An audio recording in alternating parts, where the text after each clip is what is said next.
Ben Roşengül Ustam, Beşi Altın Xoraz Darpencehanısınınki qurğuchisi. Bugün tayyortam taomlar supsiga alayda taklif bilan keldim. Tayyortam taomlar supsiga ilib kelgan tamqim bo'lsa, Beşi Altın Xorazning alayda bo'lgan ko'zurliq tamqi kala quyruqi.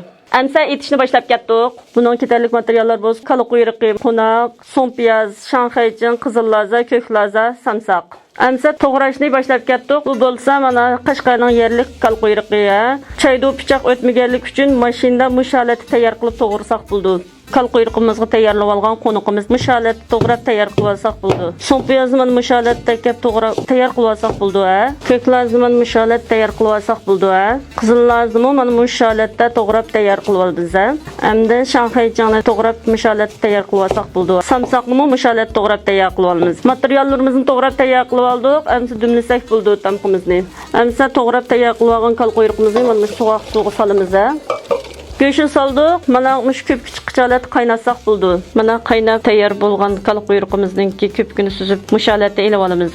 Bunun ketarlik materiallar bo'lsa, tuz 30 gram atrofida. Beşi Altın Xorazning kal quyruği salıngan doğrumuz 50 gram atrofida. Shenjolaza 4-5 tal atrofida bo'z buldu. Hindijo 7-8 tal atrofida bo'z buldu. Mush holatda qaynab tayyor bo'lib olgan kal quyruğumuzga qo'noq salamiz. Bu kal quyruğumuzni 35 minut atrofida dumlasak bo'ldi.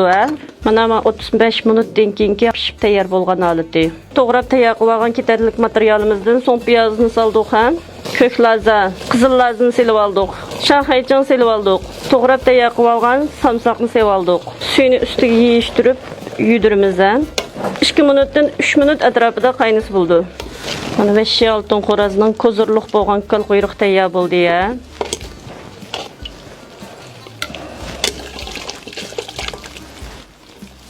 Taxsiga usib bo'lgandan keyin ustiga osh ko'k piyozni chachimiz. Mana Beşi Altın Xorazninki ko'zurliq bo'lgan kal quyruq tayyor bo'ldi. Bu tamqimiz cho'nglarning, balalarning, yoshlarning yoqtirib yeyishga erishgan ko'zurliq tamqimiz. O'rganib oldinglarmi? Haqsiz yurkinglarni besib bizga agish velishinglarni umid qilaman. Kelarki tamqimiz buningdan sarxil.